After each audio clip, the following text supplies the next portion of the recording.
বগুড়া শিবগঞ্জের কৃষক কিন্তু অনেক অ্যাডভান্স। তো একের সাথে দুইয়ের চাষ, ফলন মিলবে 12 মাস। একের সাথে দুইয়ের চাষ, লাভ করব 12 মাস। দিন বদলের বাংলাদেশ, স্মার্ট কৃষির বাংলাদেশ। তো বন্ধুরা, এই কথাকে সামনে রেখে, এই স্লোগানকে সামনে রেখে আমার প্রাণপ্রিয় কৃষক ভাই কিন্তু এখানে হলুদ এবং পেঁপে একই সাথে চাষাবাদ করছে। তো হলুদ এবং পেঁপে চাষাবাদ করা কিন্তু অত্যন্ত একটা লাভজনক ফসল। সেটা কিভাবে? আমি যদি পেঁপে চাষাবাদ করি, পেঁপে চাষাবাদ করে ফল ও সবজির চাহিদা কিন্তু মিটে যাচ্ছে। আমি ইচ্ছা করলে কিন্তু যখন দেখা যাচ্ছে পেঁপের দাম কম, তখন কিন্তু আমরা মহাস্থান পাইকারি বাজারে আমরা পেঁপে বিক্রি করব না।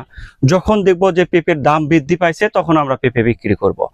আবার দেখা যাচ্ছে যে পেঁপের দাম যখন বৃদ্ধি হয়েছে, তখন কিন্তু পেঁপের সাইজটা আমার ওভার হয়ে যাচ্ছে। তখন আমরা কি করব? তখন আমরা পেঁপেটা পাকিয়ে বিক্রি করব, ফল হিসেবে বাজারে বিক্রি করব। পাশাপাশি যে এখানে কিন্তু মশলা জাতীয় ফসলের যে ঘাটতিটা আছে, এটাও কিন্তু পূর্ণ হয়ে যাচ্ছে।